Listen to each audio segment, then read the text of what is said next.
sous l'emprise de Nyarlathotep. Je ne sais plus quel stratagème employer pour me défaire de son emprise.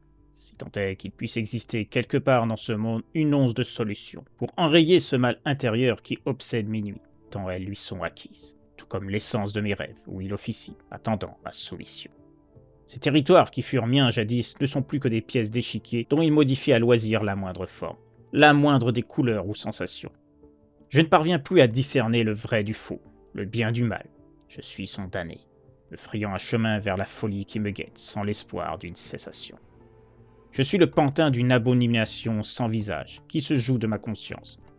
Telle une version cauchemardesque de Morphée, il détruit ce qui fait mon être, m'obligeant à devenir le soldat de ses basses besognes et de ses déviances, afin de pouvoir forger le monde de souffrance voulu par Yog-Sothoth, son père.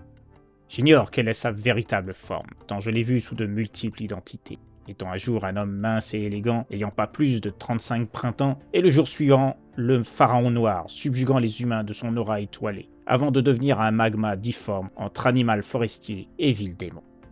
Je ne sais quelle sera l'issue de mon existence, après qu'il se sera lassé de moi, et que je n'y serai plus d'utilité à cause de mon corps faible et décharné. Servirai-je de pâture aux Shoggoths qui attendent leur pitance de ses doigts, ou bien brûlerai-je au cœur d'une flamme éternelle, tel un charbon effrité?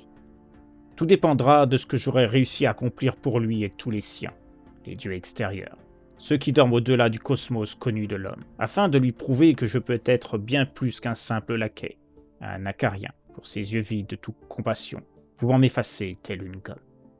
J'ai entendu parler de légendes où des chevaliers illustres, sans la moindre peur, ont fini par succomber, une fois leur âme plongée tout au creux de leurs mains. Des personnes au cœur pur devenues de viles créatures dévorant leurs sœurs, ou encore des seigneurs impitoyables tombés à l'état de gueux et de vilains. Alors, que suis-je, moi, face à eux qui n'ont pu que plier le genou sans dire un mot, face à ces entités du désespoir, ces monarques de la peur et de la régression? Je ne peux qu'accepter de n'être qu'un simple jouet, un risible bout de peau que Nyarlathotep pressera jusqu'à la garde, tel un fruit en fin de saison. Le temps viendra où je verrai ses mains de mort dessiner le geste de ma fin.